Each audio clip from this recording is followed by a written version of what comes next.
요한복음 9장 1절부터 7절까지.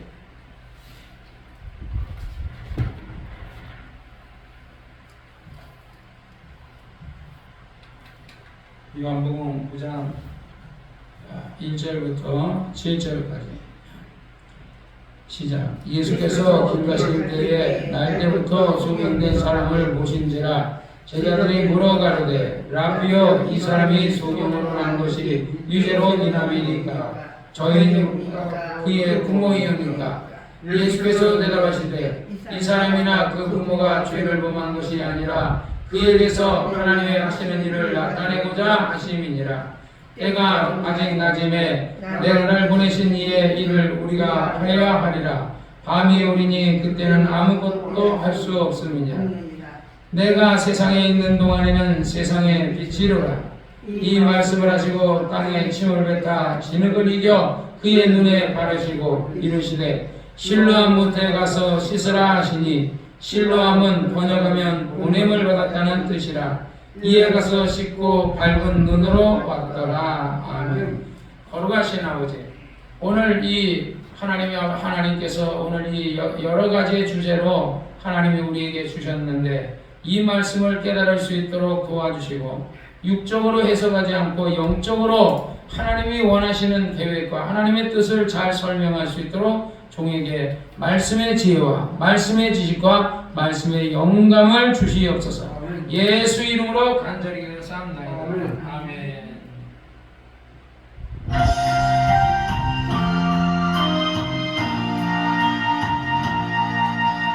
사랑하는 자여, 내 영혼이 잘된 같이 내가 범사에 잘되고 강건하기를 내가 간구하노라.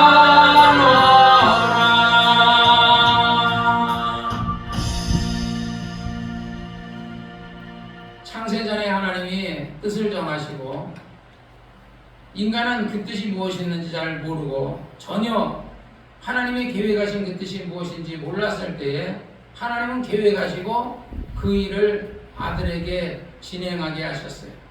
하나님의 아들이 이 땅에 오신 것은 성경에 말하기를 마귀의 일을 멸하려 함이라 그랬습니다. 우리가 생각할 때는 아니 왜 하나님은 마귀를 멸하시지? 하고 사람들은 처음에 왜 마귀가 누구야?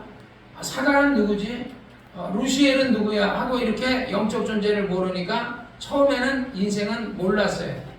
나중에 성경을 읽다 보니까 마귀라는 존재는 원래 루시엘이었는데 지극히 높으신 하나님의 천사였다는 것을 알게 되었어요.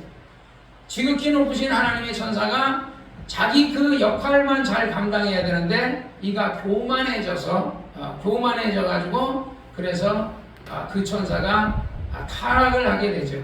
타락을 하게 돼가지고 결국은 나중에 자기가 하나님의 성산에 올라 하나님같이 되려고 하다가 결국은 위로 올라가는 게 아니라 신분이 루시엘, 하나님의 빛나는 천사장이었던 그 루시엘이가 루시퍼, 악한 자의 마왕이 되고 마왕이죠. 허자는. 그리고 나서 그가 나중에 하나님을 대적해서 사단이라는 칭호를 얻게 되고 인간을 이간질하니까 디아블로스라 해가지고 마귀라는 칭호를 주게 됩니다. 마귀의 역할은 뭐냐면 자기가 하나님의 성산에서 쫓겨나서 이 궁창이라는 곳에 갇힌 것에 분해가지고 혈기내고 분하듯이 가인이 자기 제사는 안 받아주고 아벨의 제사를 받아주니까 분해서 자기 동생 아벨을 쳐 죽인 것처럼 이 마귀는 가인에게도 타락하게 만들고, 하나님께서 가인에게 말해 가인아 네 안에 죄의 소원이 있으니 죄를 다스리라 그랬는데 이 가인이 자기 안에 있는 죄의 소원, 죄의 욕망, 혈기, 살인하고자 하는 마음, 미워하는 마음, 이걸 다스리지 못해가지고 결국은 자기 동생을 죽이죠. 우리가 이 세상에 살아가는 모든 사람들은 자기 안에 뭐가 있냐면 죄의 소원이 누구에게나 다 있어요. 왜냐하면 모든 사람은 의인이 없고 다 죄인이기 때문에, 그리고 모든 사람은 마귀에게 속하여서 마귀의 지배하에 있고 마귀의 쫄따고 있는 이 귀신의 영들의 지배하에 있어서 귀신이 누르고 타락한 천사들이 누르고 이렇게 힘들게 하니까 그래서 인간은 귀신이 시키는 대로 아버지를 죽여라, 형을 죽여라, 동생을 죽여라, 엄마를 죽여라, 뭐 누구를 죽여라, 이웃을. 그러니까 요즘 뉴스에 보면 예를 들어서 묻지 아니하고 그냥 묻지 않고 그런 어떤 아가씨들, 그냥 아무 잘못도 없는 10대 아가씨 또는 20대 아가씨들을 막 죽이고 때리고 그러잖아요. 그러니까 이 세상이 미쳐가고 있는 거죠. 뭐에 미쳐가냐면 마귀에게, 마귀라는 바이러스에 감염되고 있는 거예요. 마귀가 그에게, 그 사람의 생각에 마귀가 지배해버리는 거죠. 그래서 성경이 말하기를 무릇 지킬 만한 것에 자기 마음을 지키라. 네 마음 안에 생명의 근원이 있는데 그것을 생명을 얻으려면 그 마음을 수호하고 지켜야 된다고 얘기하는 겁니다. 그러니까 우리 마음 안에는 두 마음이 있어요. 하나님 앞에 하나님을 잘 섬기려고 하고 하나님 뜻대로 살려 하는 마음이 있는가 하면 마귀는 세상을 사랑하고 하나님을 대적해라, 하나님과 같이 되라, 교만해져라. 하나님은 뭐예요? 예수님은 이 땅에 오신 것은 그가 섬김을 받으려 함이 아니요 섬기려고 오셨다 그랬잖아요. 그런데 오늘날 많은 목사님들이 다 처음에는 다 섬기는 목사들이었어요. 목사님들이 처음에 목사 안수 받을 때는 다 섬김의 목사부터 출발합니다. 신부님도 마찬가지. 신부님도 처음에 그 신부의 어떤 그 품을 받을 때는 땅바닥에 엎드려서 섬기겠습니다. 하지만 나중에 예를 추기경이 되거나 교황이 되거나 이러면서 그 안에서 권력 다툼을 하면서 신부님들 사내도 아주 그런 어떤 죄를 많이 옛날에 역사에 보면 죄를 많이 짓거든요. 그래서 우리 예를 들어서 그게 뭐 삼총사 같은 거기에 보면 추기경 신부들 죄 짓는 게 막 나와요. 만화 영화지만은 만화 영화도 있고 일반 영화도 있지만 옛날에 천주교가 얼마나 많은 죄를 졌는가. 정권하고 손잡고서 얼마나 그 돈과 명예와 권력에 빠져가지고 얼마나 죄를 졌는지는 이 역사에 나와 있거든요.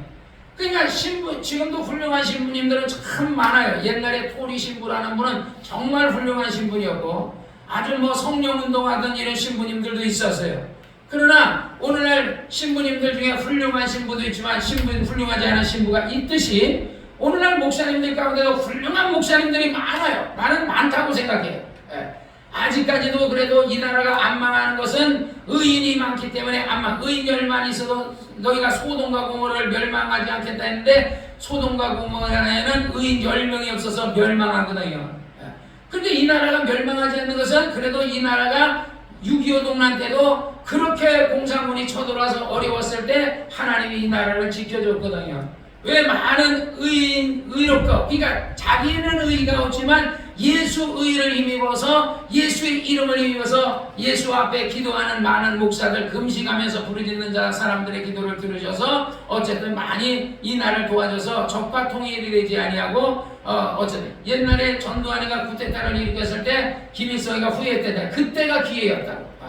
그때를 쳐들고 내려왔으면 자기네가 적과 통화를 할 수 있는 기회인데 그거를 자기가 몰랐다. 그러니까 김일성이가 우리나라를 칠 수 있는데 기회가 굉장히 많았어요. 사람이 이 세상을 살다 보면 성공할 수 있는 기회가 참 나도 보면 많았어요. 근데 왜 내가 그렇게 하지 않았을까 하는 생각이 들었어요. 왜냐하면 옛날에 제가 이제 그 만수동에서 목회하고 있었을 때 교인이 한 두세 명 정도 있었어요. 두세 명 정도, 3명, 4명 정도 있었어요. 그때 우리 그저기 전라도 옥도에서 있던 그저기 박 목사님이 사이판에 목회하러 들어가면서 사이판 교회로 들어가면서 나더러 $1,000인가 한 달에 $1,000를 줄 테니까 차도 주고 집도 주고 할 테니까 들어와라 그러는데 내가 안 들어갔어요. 왜냐하면 교인이 한두 명 있는 것을 버리고 어떻게 가느냐. 그래가지고 안 갔거든요. 왜냐하면 우리 교회 교인이 오토바이 훔쳐다 감옥에 갔는데 이 사람은 감옥에 매일 가서 면회하는 입장인데 내가 갈 수 있는 입장이 안 돼서 내가 안 갔거든요. 그 뒤에 또 저 서울의 금호동이라고 그 강남 건너편에 금호동이라는 동네가 있는데 금호교에서 교인이 한 50명 있는데 한 30대 목사를 원한다. 그 자녀는 하나고 기도 많이 하고 성령 충만한 딱 나더라고요. 자녀가 하나고 그래서 우리 동기 목사님이 나더러 가라는 거예요. 거기를 가라는 거야. 그때 갔으면 교인 한두 명 있는 것보다는 50명 있고 거기서는 나는 사례비도 하나도 못 받고 오히려 교회 월세도 내야 되고 이렇게 하는 입장인데 거기서 다 지원하고 사례비 주니까. 그런데 내가 안 갔어요. 사람이 살면서 참 기회가 굉장히 많았어요. 옛날에 내가 장로교에 있었을 때 우리 장로교, 내가 이제 성락교 다니면서 이제 버스 열차 노방전도 하고 다니는데 우리 장로교에 우리 우리 교장 선생님이 있었어요. 손 무슨 교장 선생님이라고 있었어요. 손가락이 이렇게 하신데 내가 막 전도하니까 기서야 큰 고기가 되려면 큰 교단에 있어야 된다 하고 얘기하더라고요. 근데 그때 당시에 내가 성령 충만하고 성락교에 완전히 아주 올인하고 있었을 때였으니까 그게 내가 안 갔어요.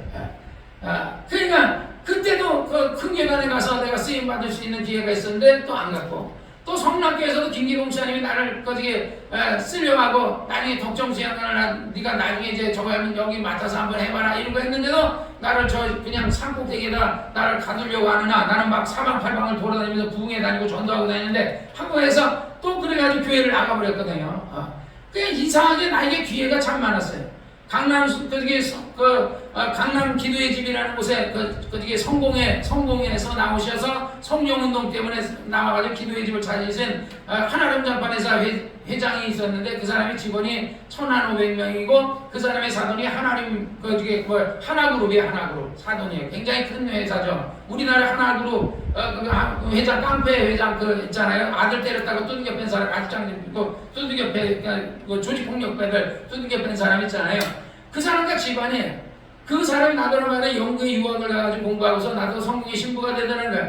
내가 어떨 때 가끔가다 그런 생각이에요. 이렇게 내가 기질이 이렇게 목회를 예를 들어 힘들고 이렇게 어려웠고 이럴 것 같으면 차라리 내가 성공에 가서 성령운동을 토리 신부처럼 막 해버렸으면 말이야. 내가 참 기회였을 텐데 하고 생각하는데 그냥 나는 안 갔어요.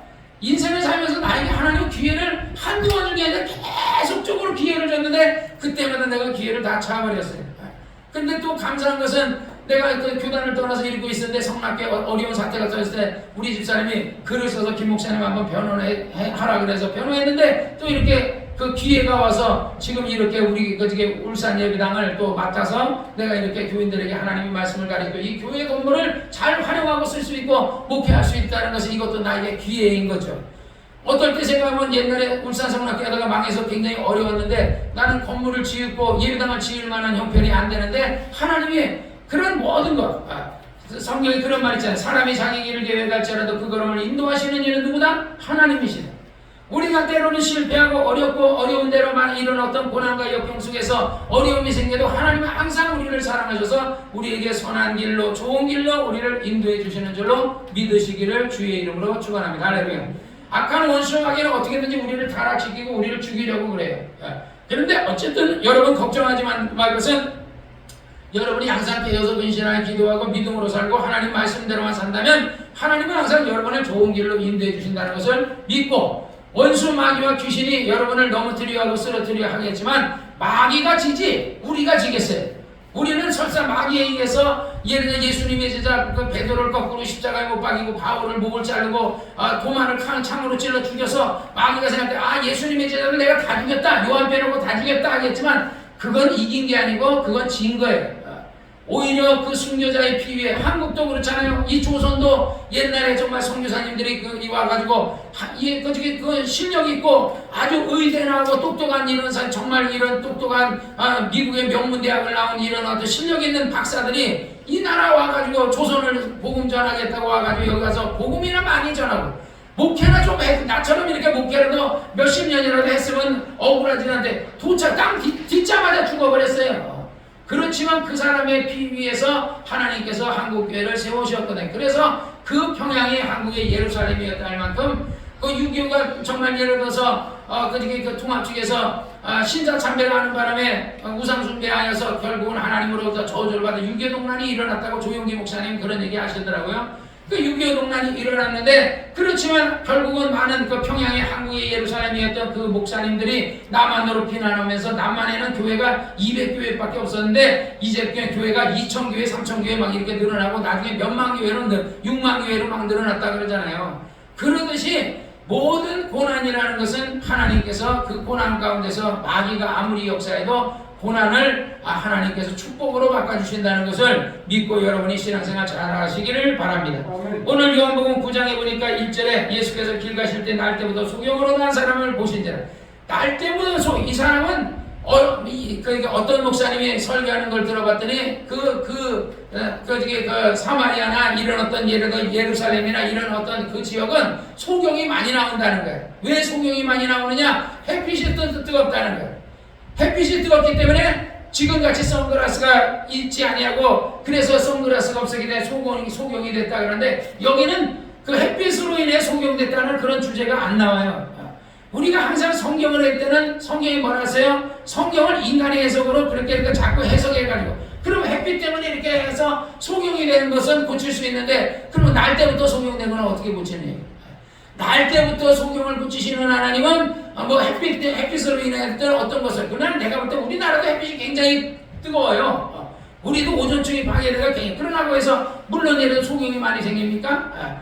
그냥 성경 그대로 이 사람은 소경이 날 때부터 소경으로 난 거예요. 태어날 때부터 애기가 응애응애하고 태어났는데 소경이 됐던 겁니다.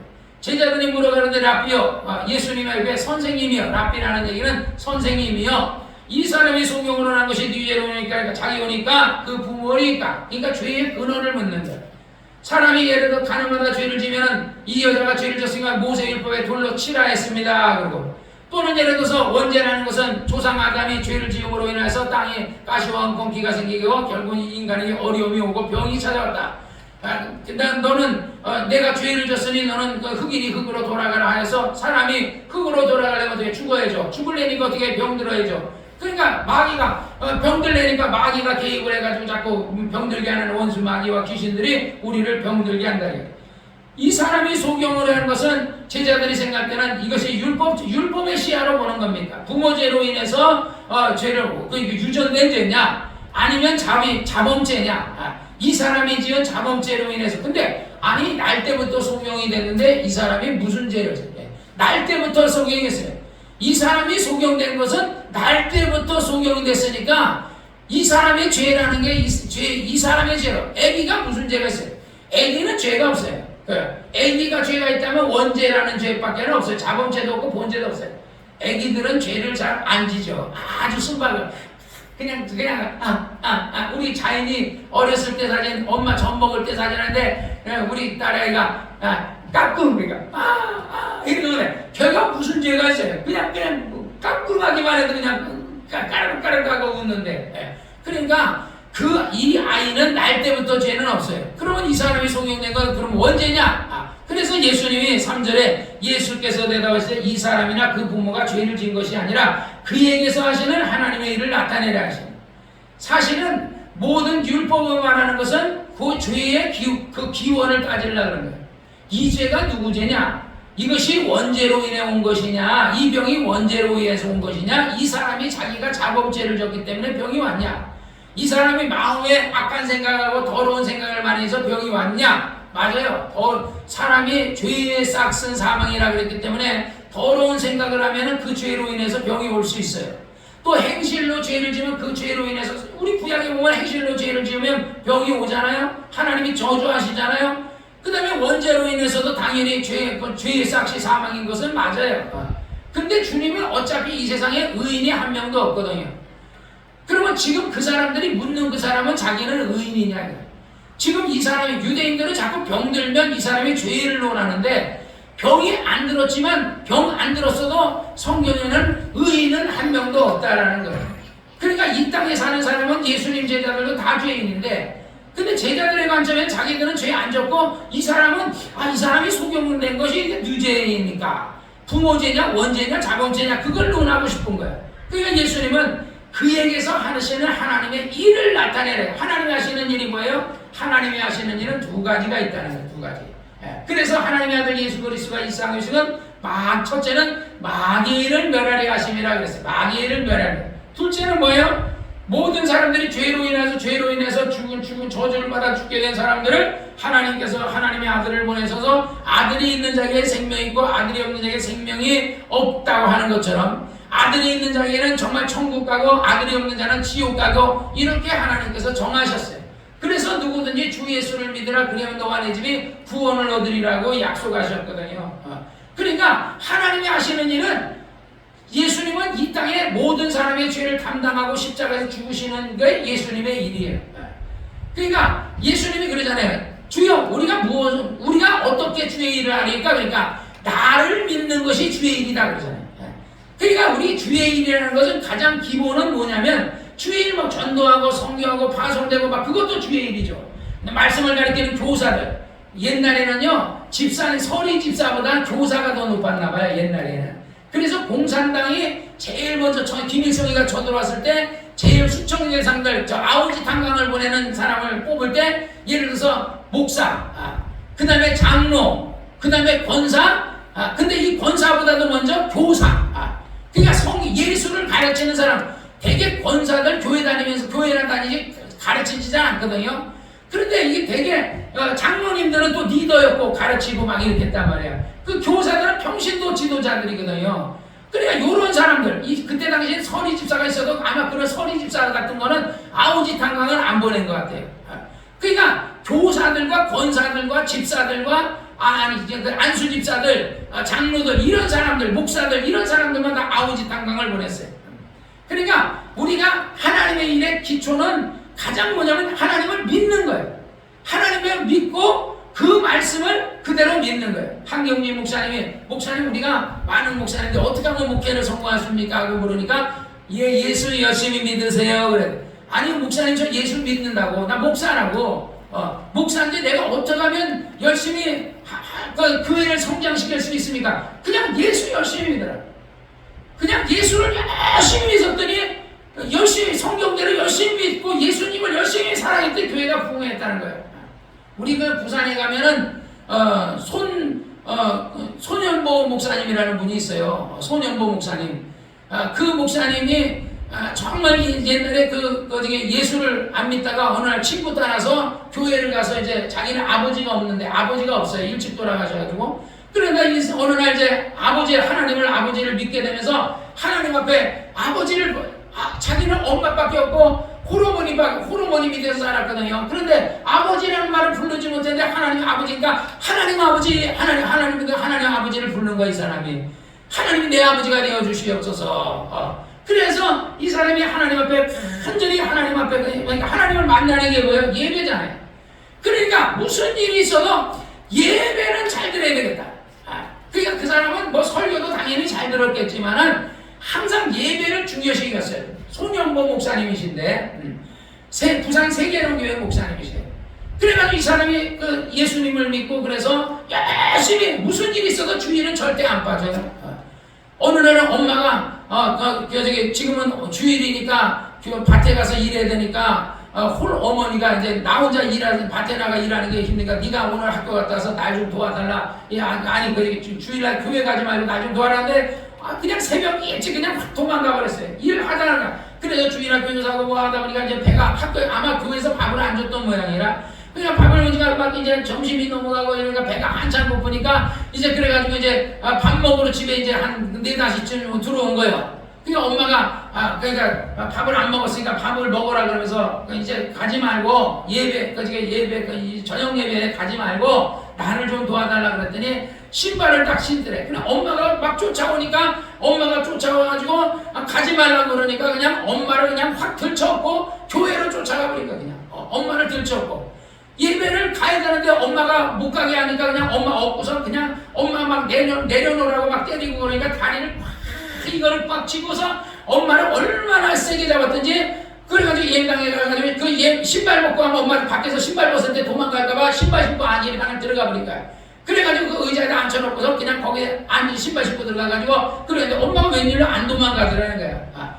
그랬더니 나중에 얘기하니까 성령이 역사한 다리에 쥐가 나가지고 움직이지 못하니까 쥐가 나도 그렇게 예를 들어 1시간씩 이렇게 있을 동안 성령이 역사한 거예요. 쥐가 나서 성령이 그냥 쥐 나게 하셔가지고 1시간 동안 마비를 시켜버리니까 못 나가게.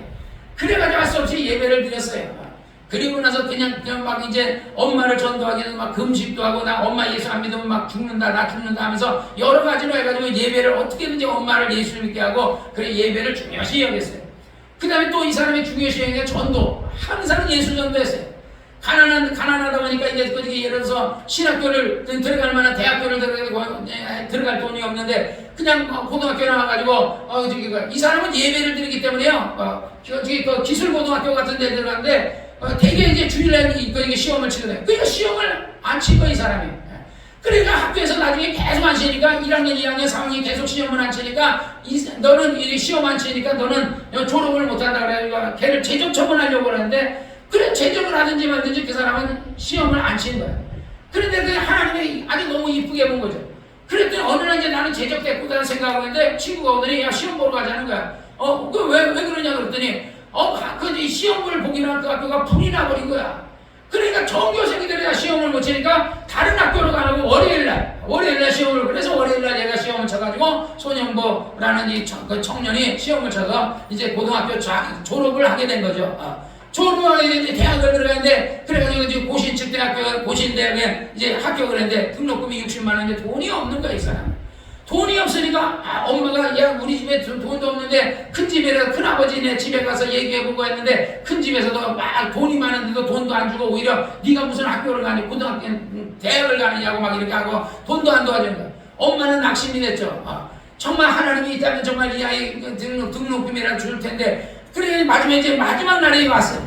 이제 애가 답답하니까 산기도라도 가야 되겠다 해가지고 산에 이제 산기도 하려면 어디로 가야 산으로 올라가야 돼. 그래서 늘 다니는 길에 옛날에도 올라가는 길에 거기 절간 있는데 어느 날 옛날에도 그랬대. 야 너 내 밑에 동자승 할래? 그러더래. 나는 신학교 공부해서 신학교 갈 겁니다. 이러고 얘가 뜻이 분명히 했어요. 그러니까 스님이 올라가면서 밖에 있는 어떤 보살님이 이거 스님한테 인사하고 가라고. 그래서 인사가 스님 안녕하십니까? 그냥 그래도 인사서만 누구에게나 인사를 잘하니까 인사서하고 하니까 스님이 야 너 어떻게 대학을 등록금은 구했느냐? 등록금은 아직 못 구했다고. 그러니까 걱정하면서 산에 올라가서 막 부르짖고 하나님 앞에 등록금 달라고 막 기도하고 내려오는데 투덜 내려가고 있는데 이제 오늘 등록을 안 하면 이제 끝나는 거예요 이제.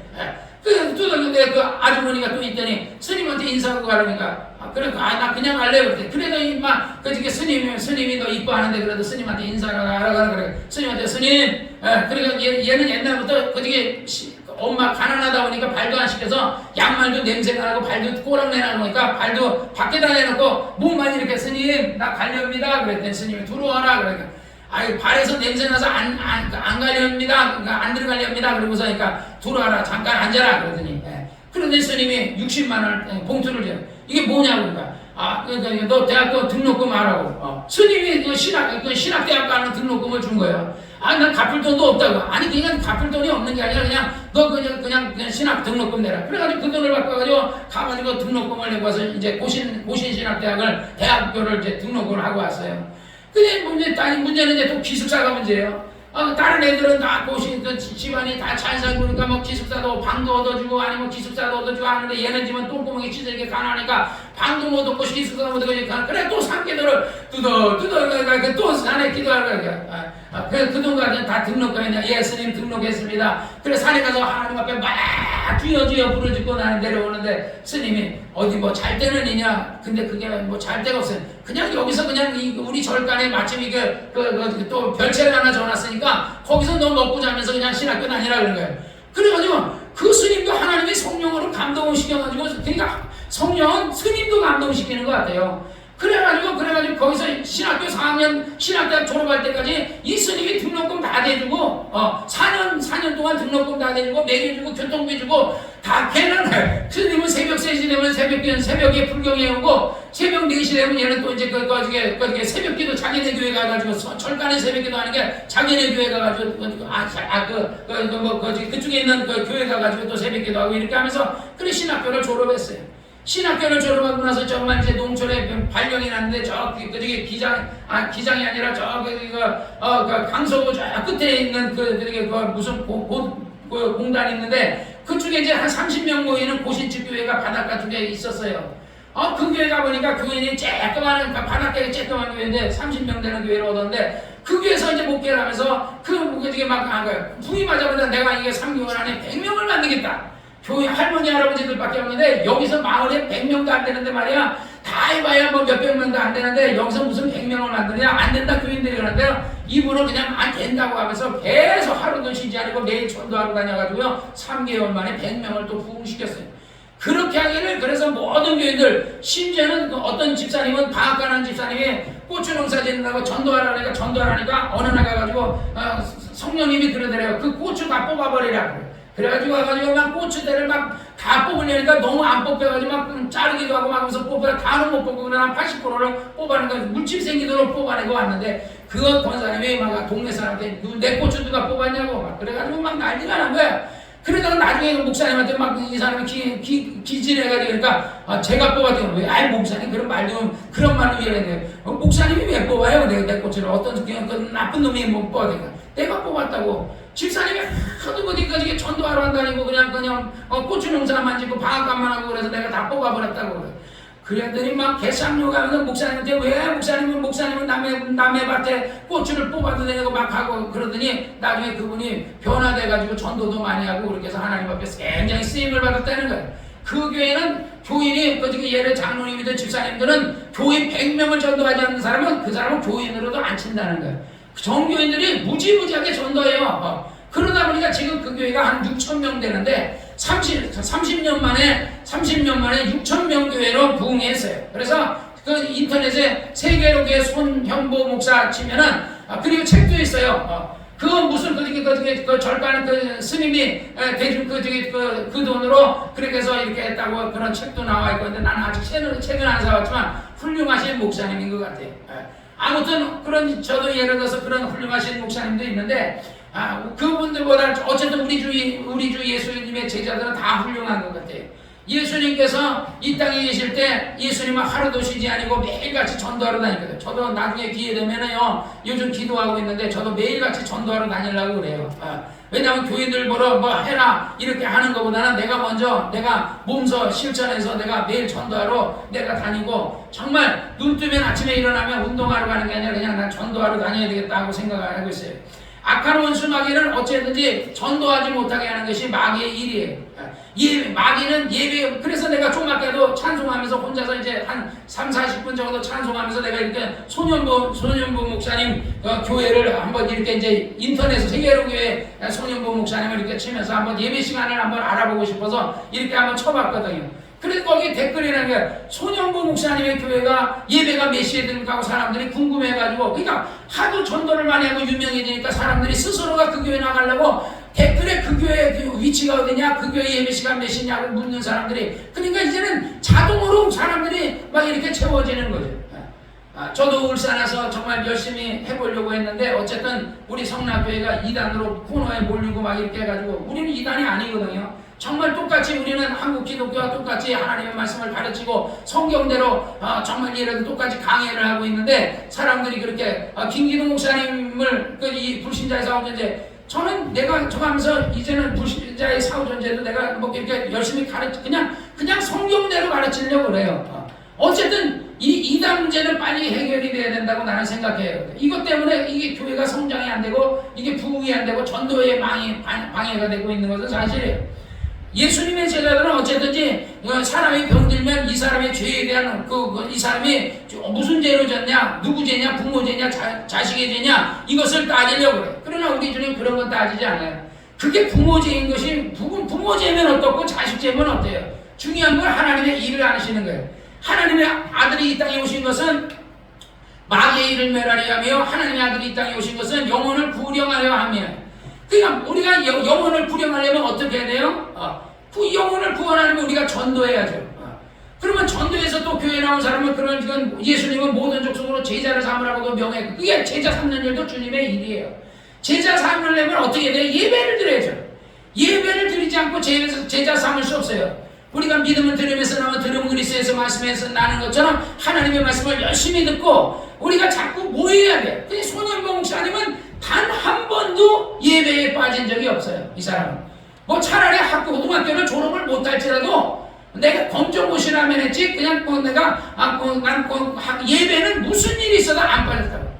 무슨 시험 치는 날도 주일날은 절대 그 시험을 안 보면 안 받지 예배는 안 빠져요. 우리는 뭐 시험 친다 뭐 한다 하면서 예배 잘 빠지잖아요. 그러니까 우리가 손영보 목사님에게 그런 것을 좀 배워야 돼요. 우리가 신앙생활 하나님의 일이 무엇이니까 우리가 어떻게 해야 하나님의 일을 하오니까 하니까 예수님께서 말하는 것은 인자를 믿는 것이 하나님의 일이라는 거죠. 그러니까 예수님을 믿어야 돼요. 예수님을 믿으면 하나님을 믿어야 되고 성령님을 믿어야 되고 또 그 말씀을 믿어야 돼요. 그의 가르치심을 믿어야 돼요. 그것을 믿었으면 믿으면 들음에서 하면 들으면 그리스도의 말씀에서 하는 것처럼 하나님의 말씀을 믿었으면 그 가르침대로 그대로 살아야 돼요. 주일 성수하라면 주일 성수하고 11조 하라면 11조 하고 우리가 그냥 언제 나올 때 공수로 나오지만 공수는 나오지 말고 전도하라면 전도하고 기도하라면 기도하고 예수님의 제자들에게 그런 얘기 하잖아요. 너희가 나와 함께 1시 동안 깨어올 수 없더냐 이렇게 얘기해요. 그래서 나는 이 1시가 무슨 뜻인지 몰랐는데 어제 내가 깨달았어요. 어느 목사님이 설교하면 그런 얘기를 1시라는 것은 1시간 너희가 나와 함께 지금 우리 성경에는 내가 나와 함께 개혁 성경에는 1시 동안 깨어 있을 수 없더니 이렇게 나왔지만요 이 새로 번역한 성경에는 내가 나와 함께 1시간도 깨어 있을 수 없더니 이 말이거든요. 이 1시간이라는 거예요. 그런데 옛날에 그 말씀을 딱 듣고 나니까 옛날에 예수님이 가르친 그 말씀에 그때의 6시에 7시에 9시에 이런 얘기가 있다고요. 그래서 그가 9시에도 나가봤더니 노는 사람이 있어서 또 전도하고 6시에 나갔더니 또 이게 놀고 11시에 나갔더니 아직도 일하지 않는 사람이 있어 그게 너 포도원에 들어가라 해서 그래서 11시에 들어온 사람도 겨우 1시간만 일했거나 그러거든요. 그러니까 그 1시 동안 깨어있지 못하더니 하는 말은 바로 1시간이에요. 1시간. 그러니까 우리가 어쨌든요 우리가 예수님은 기도를 얘기하는 거예요. 그래서 예수님은 어떨 땐 새벽 미명에도 일어나시고 어떨 땐 밤에도 처리하시고 어떨 땐 밤새 참 주무시도 않고 기도하실 때도 있고 이와 같이 우리는 주님의 가르침대로 사는 여러분이 되시기를 주의 이름으로 축원합니다. 내가 나중에 나를 보내신 이의 일을 우리가 하여하리라. 우리가 어떻게 우리는 주님이 우리에게 맡기셨어요. 너희는 모든 족속으로 제자를 삼아 아버지와 하나님과 성령의 이름으로 침례를 주고 내가 너에게 분부한 모든 것을 가르쳐 지키게 하라. 우리 교회가 앞으로 성장하려면요 그냥 앉아서 옛날에 묵은 닭들이 그래서 손영보 목사님 교회하고 그 다음에 임한수 북한 선교해가지고 북한에 갔다 잡혀가지고 거의 3년간 2년 6개월인가 그러니까 거기 갇혀있다가 나오신 목사님 있어요. 그 목사님들 다 공통점이 그냥 전도하라는 거거든요. 그런데 오늘날 교회들이 하도 전도 안 하니까 어떤 사람은 그래가지고 묵은 닭 잡아먹기 운동을 했다는 거예요. 묵은 닭이 누구죠? 안 낳지 않는 닭을 묵은 닭이라는 거예요. 전도하지 않는 닭을 어떻게 이거 잡아먹어야 된다. 그런데가 잡아먹으면 어떻게 잡아야 돼? 그러니까 아마 묵은 닭을 회개시키는 잡아먹는다는 얘기는 묵은 닭 회개시키는 운동 아니면 묵은 닭을 임신시키는 운동 하듯이 그런 거라고 생각해요. 그러니까 아마 하나님께서 일하지 않는 사람은 데려가시든지 아니면 하나님께서 변화시키든지 하지 않겠는가. 우리가 이제 우리 장수하게 도와줘서 오래오래 살게 해주옵소서 이런 것도 우리가 기도해야 되겠지만 어쨌든 우리가 하나님 앞에 우리는 변화를 받아요. 나는 손영보 목사님이나 우리 이면수 목사님의 그런 얘기를 들으면서 도전을 많이 받아요. 그래서 내가 하나님 앞에 엎드려서 하나님 나 옛날에 진짜 성령에 감동돼서 열심히 전도하러 매일같이 전도하러 다녔는데 요즘은 내가 타락해가지고 이제 전도하러 나갈 만한 용기가 잘 안 나는 거예요. 그런데 해야 돼요. 이거는 어차피 십자가의 길은요 내 아내하고도 같이 갈 수 있는 길도 아니고 내 자식하고도 같이 갈 수 있는 길이 아니에요. 십자가는 자기만 메고 가야 되는 길이기 때문에 나 혼자 걸어가야 될 길이에요. 그러니까 어쨌든 나는 아침부터 일찍이 일어나서 아침부터 저녁 늦게까지 매일같이 전도하러 다니고 오직 그 일을 하러 다니는 일이 하나님이 나에게 맡기신 일이 아닌가. 때가 낮은 나를 보내신 이의 일을 우리가 하여하리라. 밤이 오리니 그때는 아무 일 없. 그러니까 밤이 온다는 얘기는 예수님이 재림하시게 되면 이제 마귀가 그 세상을 지배하게 되면 지금은 아직까지는 예수님이 역사하시고 성령이 역사하시기 때문에 밤이 아니에요. 지금은 성령이 역사하는 동안에는 낮이고 성령이 역사하는 곳에는 밤이죠. 그러나 아예 그냥 밤이 오는 때가 있어요. 그때는 일할 수가 없죠. 우리가 밤에 일하지 않고 낮에 일하는 것처럼 영적으로도 똑같다는 거예요. 이건 영적으로 얘기하는 거예요. 내가 세상에 있는 동안에 세상의 빛이다. 지금은 누가 세상에 계세요? 보혜사 성령 하나님이 세상에 계세요. 보혜사 세상이 예수님이 계시는 동안에는 예수님이 세상의 빛이었지만 보혜사 성령님이 계시는 동안에는 보혜사 성령님이 세상의 빛이시거든요. 그러니까 우리가 성령님이 역사하시는 동안에는 우리는 일을 해야 돼요. 성령이 역사 안 한다면 일할 수 있는 방법이 없지만 이 말씀을 하시고 땅에 침을 뱉다 진흙으로 이겨서 그 눈에 바르시고 이르시되 실로암 마을에 가서 씻으라 하시니 그가 실로암에 가서 씻고 밝은 눈으로 왔더라 그러거든요. 그 어떤 목사님이 그랬더니 이 진흙을 이겼다는 것은 이 황토 안에 있는 그 성분을 눈에 붙여가지고 그래서 씻게. 왜 성경을 그렇게 해석하는지 나는 이해를 못하겠어요. 땅의 그 흙에 침에는요 더 이 세균이 있어요. 가래침을 다 뱉어요. 여러분 이 코로나 바이러스가 어디서 나오죠? 침에서 나오잖아요. 그래서 침에서 이 분말이라는 게 옛날에는 지금은 안 보이잖아요. 안 보이잖아. 근데 이 분말이 이렇게 떠다닌다는 거예요. 그러니까 그러는데 그 예수님 안에도 침 안에도 그 세균이 없겠냐고요. 그 세균 덩어리 그 침을 이겨가지고 눈에다 붙인 게 그 민간요법입니까? 예수님이 민간요법으로 병을 고쳐주나요? 이게 그런 뜻이 아니고 땅이 저주를 받았다는 거예요. 사람이 어디서 났어요? 흙에서 왔거든요. 흙에서 나온 그 땅이 저주를 받아서 그 땅에다 예수님은 저주하신 거야. 저주하신 거죠. 땅이 저주를 받아서 그것을 이겨서 눈에 붙이고 네 눈에 붙은 그 저주를 가서 어디서 씻어봐요? 실로암에 가서 씻으라는 거예요. 실로암 못에. 그런데 실로암 못은 뭐라고 했어요? 보내심을 받은 자. 보내심을 받은 자가 누구예요? 그리스도잖아요. 그러니까 다시 말하면 이게 뭐냐면 그리스도께로 가라는 거예요. 예수께로 가라는 거야. 예수께로 간 사람은 누구든지 소경이든 병든 자든 문둥병이든 뭐 혈류병에 걸렸든 간에 뭐 어떤 병이든 간에 예수께로 가는 사람은 지금도 마찬가지예요. 예수께로 가는 사람은 무슨 병에 걸렸든지 아미도 뭐든 살 수 있어요. 우리는 누구에게로 가요? 예수께로 가야 돼요. 그래서 예수께로 가면 하는 노래 있는 것처럼 우리는 예수께로 가는 여러분이 되시기를 주의 이름으로 축원합니다.